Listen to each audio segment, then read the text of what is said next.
দেশের দ্বিতীয় বৃহত্তম চামড়ার বাজার নাটোরের চকবৈদ্যনাথ।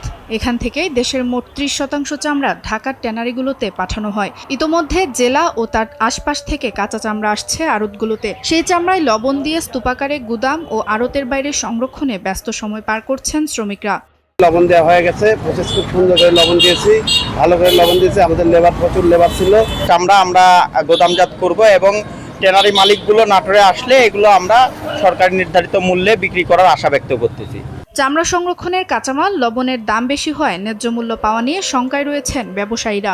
ঈদের মৌসুমে আইসা লবণের দামটা হঠাৎ করে বৃদ্ধি হয়ে যায়, হঠাৎ করে বৃদ্ধি করে দেয় এই লবণ সিন্ডিকেট। সর্বোচ্চ ক্ষতি করেছে আমাদেরকে লবণ। এই লবণ ব্যবসায়ী যারা, এরা এই সিন্ডিকেট করেই আমাদের সবচেয়ে বেশি ক্ষতি করেছে। যারা প্রকৃত ব্যবসায়ী, যারা লবণজাত করে চামড়া, তাদেরকে লবণটা ভর্তুকি দিলে পারে উপকৃত হবে। সরকার নির্ধারিত মূল্যে চামড়া বেচাকেনা করার কথা জানিয়েছেন চামড়া ব্যবসায়ীরা। গরুর চামড়া 20 থেকে 25,000 কাঁচা চামড়া, এবং ছাগলের চামড়া 35,000, 30 থেকে 35,000 আমদানি হয়েছে। চামড়া যদি ছোট বড় মিলায় 10 কেজি হয়, বিক্রি হলো 135 টাকা।